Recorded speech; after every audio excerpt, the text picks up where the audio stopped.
Assalamualaikum warahmatullahi wabarakatuh. Perkenalkan, nama saya Siti Mutaharo dari SMA Negeri 1 Bongas. Saya Deden Delima dari SMKN 1 Bolas. Saya Priyanto Agus Susanto dari PTB SMP Negeri 1 Bongas. Kami CGP Angkatan 11 Kabupaten Indramayu akan melaksanakan praktik coaching supervisi akademik untuk memenuhi tugas demonstrasi konseptual modul 2.3. Selamat menyaksikan.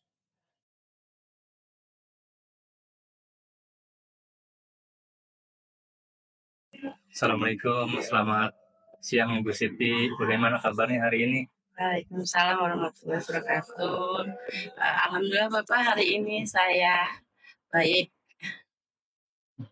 Saya senang bertemu dengan Ibu untuk membicarakan peningkatan keterampilan coaching Ibu. Saya ingin memberikan dukungan bagaimana saya dapat membantu Ibu. Terima kasih Pak. Sebelumnya saya ingin Bapak membimbing saya dalam meningkatkan kemampuan saya dalam 3 kemampuan coaching ya Pak ya. Ada presence, kemudian mendengarkan aktif dan mengajukan pertanyaan yang bermakna atau berbobot. Tapi pada kesempatan ini saya menginginkan Bapak membimbing saya dalam hal mendengarkan aktif ketika saya melakukan coaching dengan rekan saya. Baik, saya akan dukung Ibu bagaimana yang ingin Ibu fokus tadi kaitannya dengan mendengarkan aktif. Ya. Saya berharap Bapak dapat memperhatikan saya bagaimana saya mendengarkan aktif, kemudian dapat juga mengajukan pertanyaan-pertanyaan yang bermakna ketika saya melakukan coaching. Ya, siap Bu. Terus sejauh mana tingkat kemampuan Ibu untuk kaitannya dengan apa? Dengan mendengarkan aktif. Saya percaya bahwa peningkatan dalam mendengarkan aktif dan merumuskan pertanyaan yang efektif akan sangat berguna dalam proses coaching ya Pak ya. Dengan meningkatkan keterampilan ini, saya yakin bisa lebih baik membimbing murid dalam melakukan pembelajaran. Ya, saya paham Bu. Terus apa harapan Ibu dari observasi yang akan kita lakukan hari ini? Saya berharap observasi ini dapat memberikan umpan balik kepada saya untuk membantu perkembangan saya khususnya dalam mendengarkan aktif dan mengajukan pertanyaan yang bermakna. Terima kasih Bu. Kita mulai konstruksi kegiatannya setelah ini. Terima kasih Pak.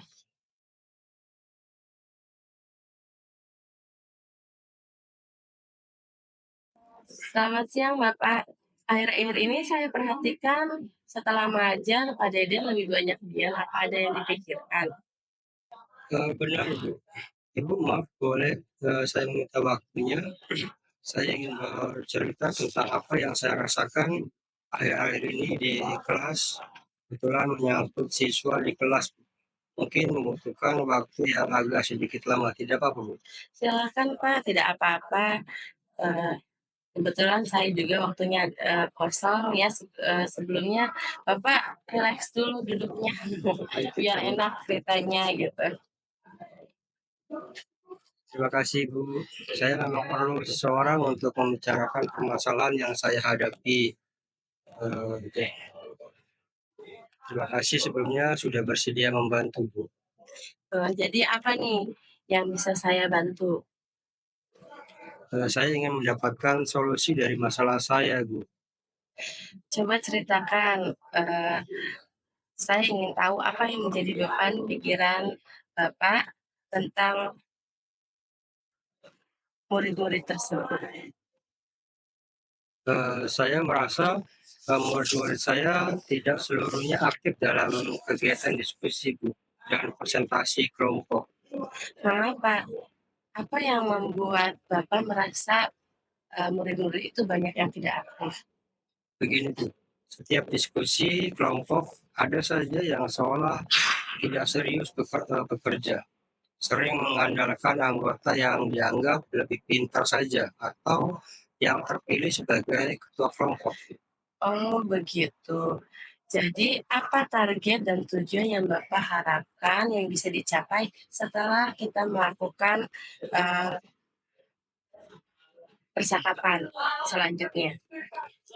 Saya ingin mendapatkan solusi yang tepat agar semua murid berpartisipasi aktif saat berdiskusi dan presentasi hasil diskusi saat presentasi kelompok. Lain yang menyimak jarang ada yang bertanya atau berpendapat. Menurut Bapak, hal apa saja yang membuat murid-murid itu kurang aktif dalam pembelajaran dengan metode diskusi kelompok?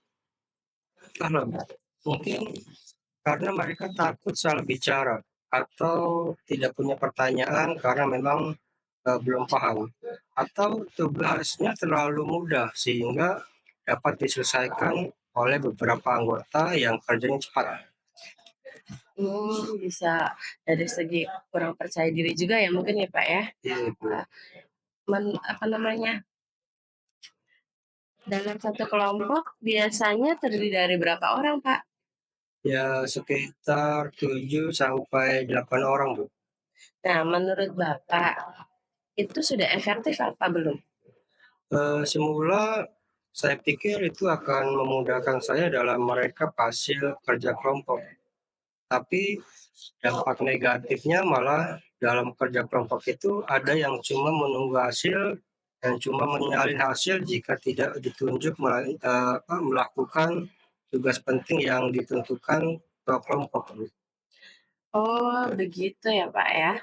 Kira-kira apa saja yang membuat murid Bapak antusias dan aktif dalam diskusi dan presentasi tersebut? Ya menurut saya masing-masing harus punya tugas yang lebih spesifik, harus dikurangi jumlah anggota kelompoknya, kalau bisa tugasnya yang bisa mereka kerjakan dengan senang hati. Wah, saya sependapat dengan Bapak ya dalam hal ini. Lalu menurut Bapak, mengenai tugas yang diberikan kepada kelompok, apa penyebab penyimak presentasi tersebut tidak antusias bertanya jawab dan berpendapat? Sepertinya karena tanggapannya homogen, yang menyampaikan pendapat juga seperti membacakan resume tanpa ekspresi, tidak seru, jadi membosankan. Intinya perlu perbaikan dalam pengorganisasian kelompok ya Pak ya. Kemudian diferensiasi hasil diskusi serta cara menanggapi presentasi yang disimak ya Pak ya. Benar. Lalu apa alternatif perubahan yang sekiranya bisa Bapak lakukan sebagai langkah perbaikan dalam pengorganisasian kelompok dan diferensiasi hasil diskusi serta cara menanggapi presentasi yang disimak tersebut? Saya akan coba perkecil lagi anggota kelompoknya, alternatif hasil diskusi juga sepertinya perlu memerdekakan, dianeka-ragamkan, misalkan bisa dengan gambar, poster, puisi, narasi, deskripsi, atau apalah yang mereka suka. Kan kalau dari gambar atau yang ingin diketahui maksud itu bisa memotivasi murid untuk bertanya. Oh, ide yang bagus ya Pak ya, itu dikembalikan lagi ke anak sesuai dengan kemampuan anak masing-masing ya Pak ya. Lalu penganeka-ragaman itu tanggapannya bagaimana agar lebih menarik? Memerdekakan, didiferensikan juga. Misalkan selain dengan deskripsi naratif, pantun, bisa juga dengan gambar sederhana, misalkan gambar permen, binatang, bunga, atau apalah. Pertanyaan juga bisa disampaikan secara tertulis, misalkan ditulis di stick note berwarna maksudnya, untuk ditempel di papan pertanyaan. Wah, bagus ya Pak ya, idenya sangat bagus sekali. Lalu bagaimana kalau yang ditanggapi dengan gambar itu tidak mengerti maksud dari gambar yang dibuat oleh peserta didik? Ya jangan asal gambar, Bu. Yang menanggapi dengan gambar harus bisa menjelaskan alasan mengapa ia menanggapi gambar tersebut.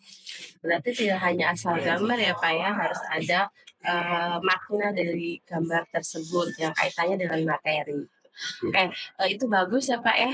Selanjutnya bagaimana dengan langkah yang akan Bapak lakukan untuk mewujudkan ide bagus itu Pak? Saya berkomitmen untuk selalu membuat rencana pembelajaran menggunakan metode diskusi dan presentasi yang mengasihkan, menggunakan media yang beragam, dan memerdekakan murid secara bertanggung jawab, dan memilih media maksudnya memilih media yang mereka pahami dan sesuatu materi yang didiskusikan dan dipresentasikan. Bagus sekali ya Pak ya. Saya mendukung, saya sangat mendukung dengan ide yang Bapak munculkan ini ya. Mudah-mudahan semua berjalan lancar dan sesuai dengan harapan yang Bapak inginkan. Baik, terima kasih Bu atas waktu dan sharingnya. Mudah-mudahan kita semua bisa menjadi guru yang selalu dirindukan oleh murid-murid kita ya. Ya amin. Terima kasih kembali Pak. Ya udah ya Pak ya, saya permisi. Baik, terima kasih Bu.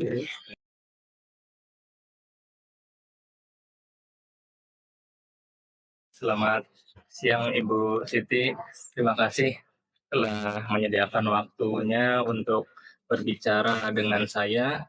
Saya ingin membahas hasil observasi yang telah saya lakukan pada sesi coaching sebelumnya. Bagaimana Ibu Siti menilai performa dalam kompetensi tersebut? Selamat siang Pak, terima kasih sebelumnya. Saya merasa bahwa saya telah melakukan dengan baik dalam kompetensi itu. Apa yang membuat Ibu merasa demikian? Saya merasa telah mampu mendengarkan aktif dan mengajukan pertanyaan yang berbobot dengan baik. Boleh saya berbagi hasil pengamatan saya? Boleh Bapak, silakan.